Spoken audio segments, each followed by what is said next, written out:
Hello guys, तो मैं Supriya percentage से आपके लिए केमिस्ट्री की एक और नई वीडियो के साथ में। ठीक है, तो हम यहाँ पर पढ़ने वाले हैं क्लासिफिकेशन ऑफ अमीनो एसिड्स के बारे में।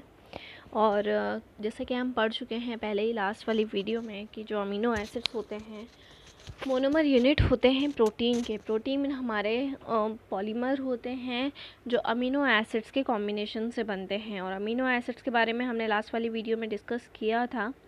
अब क्लासिफिकेशन ऑफ अमीनो एसिड्स को हम यहाँ पर डिस्कस करने वाले हैं। तो अमीनो एसिड्स को एसिडिक, बेसिक और न्यूट्रल, ये 3 कैटेगरी है जिसमें हम क्लासिफाई करते हैं। इन तीनों कैटेगरी के अंदर ठीक है कि एसिड में, बेसिक में और न्यूट्रल में जो हम क्लासिफाई करते हैं वो अमीनो और कार्बोक्सिलिक ग्रुप जो प्रेजेंट होते हैं उनके रिलेटिव नंबर के बेसिस पे हम उनको इन तीनों कैटेगरी के अंदर क्लासिफाई करेंगे।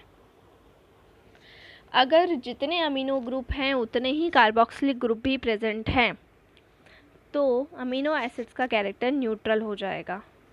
अगर अमीनो एसिड ज़्यादा हैं कार्बोक्सिलिक ग्रुप से, अमीनो ग्रुप ज़्यादा हैं कार्बोक्सिलिक ग्रुप से, तो ये बेसिक ज़्यादा हो जाएगा।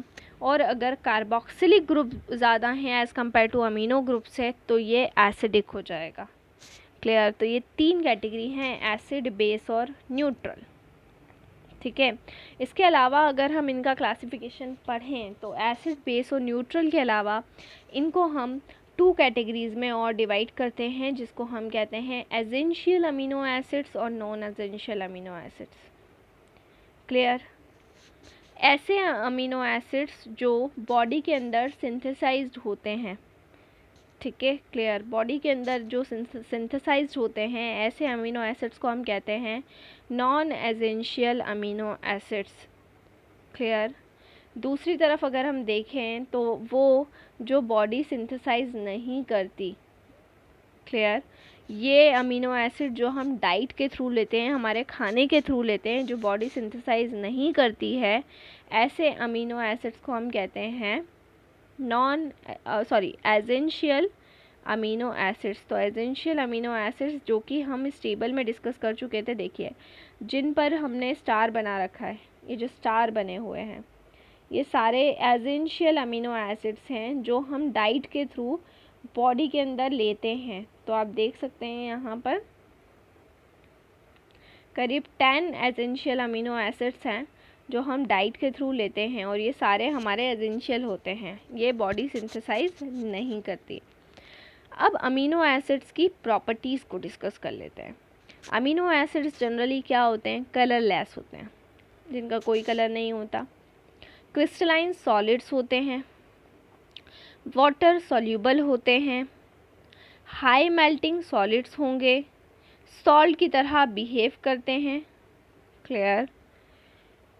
अब इनका जो ये बिहेवियर होता है वो इसीलिए होता है कि इसमें एसिड ग्रुप और बेस ग्रुप दोनों प्रेजेंट होता है, क्योंकि जैसा कि हम जानते हैं कि जो हमारा अमीनो एसिड है उस अमीनो एसिड के अंदर कार्बोक्सिलिक ग्रुप भी प्रेजेंट होता है और उस अमीनो एसिड के अंदर बेसिक ग्रुप भी प्रेजेंट होता है। एक ही मॉलिक्यूल के अंदर एसिडिक कैरेक्टर भी होता है और बेसिक कैरेक्टर भी होता है। अगर बात करें इस अमीनो एसिड की एक्वस सॉल्यूशन की, तो जब हम एक्वस सॉल्यूशन की बात करते हैं तो जो कार्बोक्सिलिक ग्रुप होता है वो प्रोटॉन को क्या कर देता है? लूज़ कर देता है, और अमीनो ग्रुप जो रहता है वो प्रोटॉन को एक्सेप्ट कर देता है। 2 ग्रुप हैं, एक है हमारा अमीनो ग्रुप और दूसरा है हमारा कार्बोक्सिलिक ग्रुप। तो कार्बोक्सिलिक ग्रुप क्या कर रहा है? प्रोटॉन को लूज़ कर रहा है, और अमीनो ग्रुप क्या कर रहा है? प्रोटॉन को एक्सेप्ट कर रहा है। ठीक है, जिससे वो एक डायपोलर आयन का फॉर्मेशन करता है जिसको हम कहते हैं ज्वीटर आयन। डायपोलर आयन क्योंकि अब वहाँ पर क्या हो जाएगा? पॉजिटिव और नेगेटिव चार्ज आ जाएगा। जैसा कि आप लेफ़्ट साइड पर देख सकते हैं, ये देखिए, ये हमारा क्या है? कार्बोक्सिलिक ग्रुप जुड़ा हुआ है और यहाँ पे ये अमीनो ग्रुप है। अब यहाँ पर होगा क्या? जब एक्वस सॉल्यूशन की यहाँ पर बात करेंगे तो कार्बोक्सिलिक ग्रुप जो था उसने, देख सकते हैं आप, यहाँ से एक प्रोटॉन अमीनो ग्रुप को दे दिया। तो यहाँ से जो ये एक प्रोटॉन था, मतलब H जो था, ठीक है, ये इस NH2 के पास आ चुका है, जिसकी वजह से NH2 ने क्या किया? प्रोटॉन एक्सेप्ट किया, जिसकी वजह से इसके ऊपर आ गया है पॉजिटिव चार्ज, और इसने प्रोटॉन को लूज़ किया जिसकी वजह से इसके ऊपर आ गया है नेगेटिव चार्ज। ठीक है, ये न्यूट्रल है बट इस पर दोनों चार्जेस आ रहे हैं, इस पर पॉजिटिव चार्ज भी आ रहा है और इस पर नेगेटिव चार्ज भी आ रहा है। न्यूट्रल ज़रूर है लेकिन दोनों चार्जेस आ रहे हैं, ठीक है। तो जब वो ज्विटर आयन के फॉर्म में आ जाएगा तो वो एम्फोट्रिक बिहेवियर शो करेगा। एम्फोट्रिक बिहेवियर का मतलब ये होगा कि वो एसिड की तरह भी बिहेव करेगा और वो बेस की तरह भी बिहेव करेगा, दोनों की तरह बिहेव करेगा, ठीक है। अगर अब ऑप्टिकल एक्टिविटी की बात कर लेते हैं, तो हमने बात करी इसके एसिड बेस कैरेक्टर की कि क्या होगा, ज्विटर आयन कैसे बनेगा। लेकिन अगर हम बात करें यहाँ पर ऑप्टिकल एक्टिविटी की, तो जितने भी अल्फ़ा अमीनो एसिड्स होते हैं, ऐसे एसिड जो अल्फ़ा अमीनो एसिड्स होते हैं, ग्लाइसिन को छोड़कर जितने भी होते हैं वो ऑप्टिकली एक्टिव होते हैं।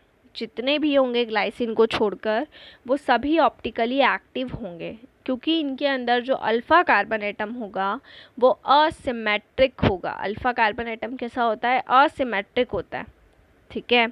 और ये दोनों फॉर्म में पाया जाता है, डी में भी होता है और एल फॉर्म में भी होता है। डेक्स्ट्रो रोटेटरी में भी होगा और लेवो रोटेटरी में भी होगा, आपको बता चुकी हूँ मैं। डेक्स्ट्रो का मतलब क्लॉकवाइज डायरेक्शन, लेवो फॉर्म्स का मतलब एंटी क्लॉकवाइज डायरेक्शन में, ठीक है, क्लियर। जो most naturally occurring amino acids होंगे उनका कन्फिग्रेशन एल कन्फिग्रेशन होगा, मतलब लीवो कन्फिग्रेशन होगा, ठीक है।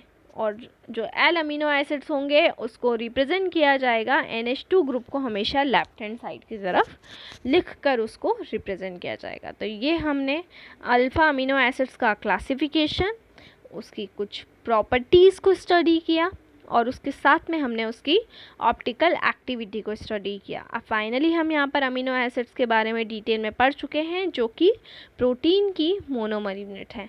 अब हम यहाँ पर हमारा बहुत ही इम्पॉर्टेंट टॉपिक को स्टार्ट करेंगे, जिसको हम कह रहे हैं यहाँ पर स्ट्रक्चर ऑफ प्रोटीन्स। तो बेसिकली हम स्ट्रक्चर ऑफ प्रोटीन का जो टॉपिक है उसको हमारी नेक्स्ट वीडियो के अंदर स्टार्ट करने वाले हैं।